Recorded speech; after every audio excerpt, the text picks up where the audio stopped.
La une politique, on va commencer par ce sujet concernant cette requête rejetée par la Cour d'appel de Conakry. Nous l'avons appris cet après-midi. Alpha Mamadou Diallo, bonsoir d'abord à vous. Bonsoir Bangoura, bonsoir à tous. Bonsoir à vous, Mamadou Boyi. Bonsoir Mamadou Bangoura, bonsoir à tous, bonsoir à nos auditeurs et téléspectateurs. Je n'oublie pas mon village natal, Kankalabé. Bonsoir à Kankalabé, Djindji, Gobire. Bref, bonsoir à toute la Guinée. Bien, voilà, merci. Alors, on va commencer cette émission par cette requête rejetée, je le disais tantôt. Alpha Mamadou, on s'y attendait. Est-ce que vous vous attendiez d'abord à ce rejet? Je peux dire que je pouvais m'y attendre, parce que au regard de la situation dans laquelle nous vivons, au regard de la surenchère, n'est-ce pas, de part et d'autre, notamment du FNDC, je pense que, au regard aussi de l'orientation faite de ce dossier, qui a été orienté, où le procureur avait requis l'ouverture d'une information judiciaire, il a confié le dossier à un juge d'instruction. Donc il y a autant de facteurs, je pense, qui pesaient en défaveur des leaders du FNDC et du FNDC politique, l'UFR, je veux dire. Donc c'est un peu ça. Et alors, comme vous l'avez rappelé à l'introduction, il y a, comment on appelle, une ordonnance de mise sous mandat de dépôt qui a été prise par justement le juge d'instruction de Dixine, qui donc plaçait sous mandat de dépôt donc les trois personnages que vous avez cités tout à l'heure. Et il se trouve que les avocats n'étaient pas d'accord, ils ont interjeté appel.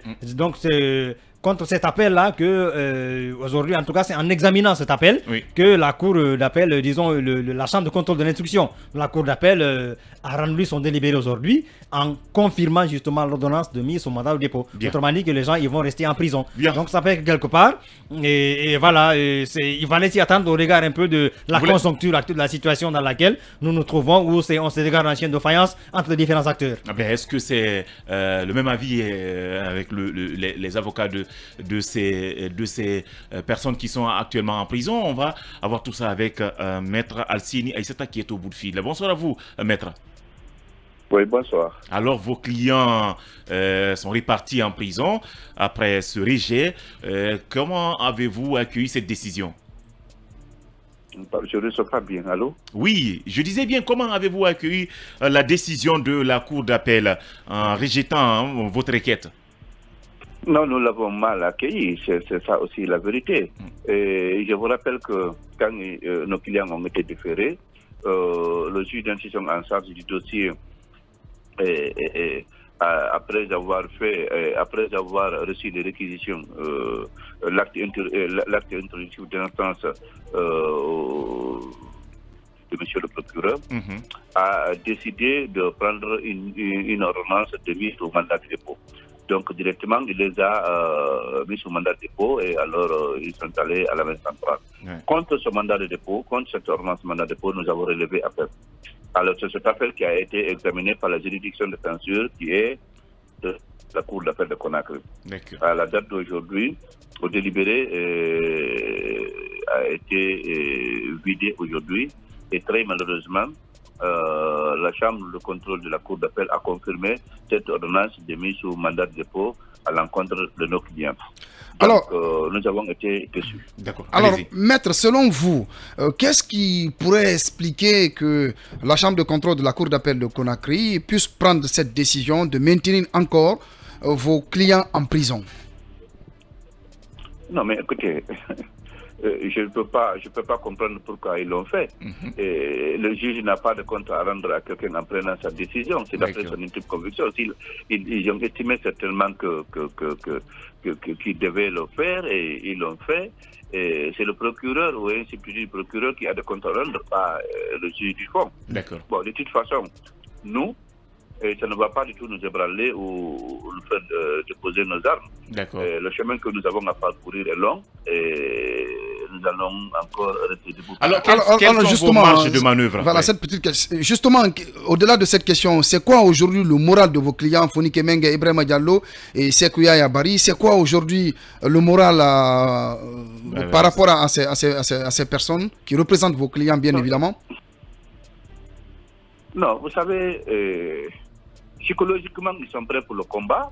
Moralement, ils sont prêts pour le combat. Quand on décide de combattre un régime qui se noie dans l'illégalité, dans l'illégitimité, mais c'est en toute connaissance de cause qu'on le fait. C'est un assumant. Donc, ils ont leur morale au top. Et nous aussi, on ne baisse pas les bras pour le combat. Vous n'allez pas baisser les bras, mais qu'est-ce que vous allez faire les jours à venir pour tirer vos clients de la prison? D'abord, on oublie que c'est le tout premier acte que nous avons posé. Il y a à toute étape de la procédure, nous pouvons déposer des requêtes de demande de mise en liberté. Donc nous allons le faire dans les jours à venir, très très bientôt. Nous allons déposer des demandes de mise en liberté à leur faveur. Et il appartiendra aux juges d'instruction d'instance d'examiner favorablement notre demande. À défaut, on fera encore appel contre l'ordonnance qui prendra. Et on ira encore devant la juridiction de censure.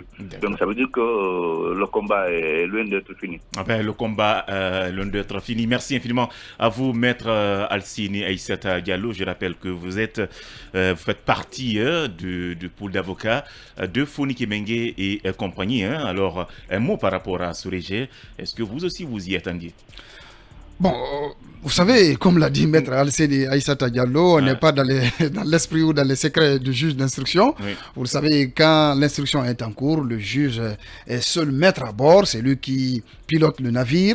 Voilà, il prend des décisions libres en se basant sur les textes de loi. Mais est-ce que quelque part les agissements du FNDC ne jouent pas en leur défaveur, en défaveur de ceux qui sont aujourd'hui détenus? Parce que, eh bien, du côté du FNDC, ils ne baissent toujours pas les bras, eh bien, continuer leur mouvement. Vous savez, le FNDC a toujours été dans cette posture, ne jamais reculer face à des revendications que le mouvement a toujours portées à la place publique. Rappelez-vous, sous Alpha Condé, rien n'a fait reculer le FNDC qui estime qu'il est dans un combat noble visant... Oui, entre guillemets... On regarde la répression qu'il avait subie. À un moment donné, ils avaient Bon, d'accord, qui estime que son combat est légitime. À chacun d'entre nous d'en apprécier. Je ne suis pas là pour juger de leur combat, mais ce qui reste clair, nous nous en tenons au fait. La requête, en tout cas l'ordonnance, a été rejetée par la chambre de contrôle de la cour, de la cour d'appel de Conakry. On s'en tient à ça. Et comme l'a dit Maître Alcini Aïssata Diallo, ils vont continuer à se battre. Le pool d'avocats va continuer à se battre pour l'obtention de la liberté provisoire pour ses clients qui, il faut le rappeler, sont poursuivis pour pillage, destruction de biens publics et privés, violence, coups et blessures par la justice guinéenne. Donc je pense que force doit rester à nos textes de loi. Il faut aller au procès et à chacune des parties, n'est-ce pas, d'argumenter pour, n'est-ce pas, défendre les intérêts qui sont en jeu. Mais au-delà de ça, c'est l'intérêt du pays qui doit être mis en avant. Nous avons besoin de stabilité, nous avons besoin de se comprendre, de se parler pour que cette transition puisse aller dans une directive permettant justement à chacun d'entre nous d'en tirer profit pleinement. Merci infiniment à vous. Voilà comment on clôt ce sujet. On va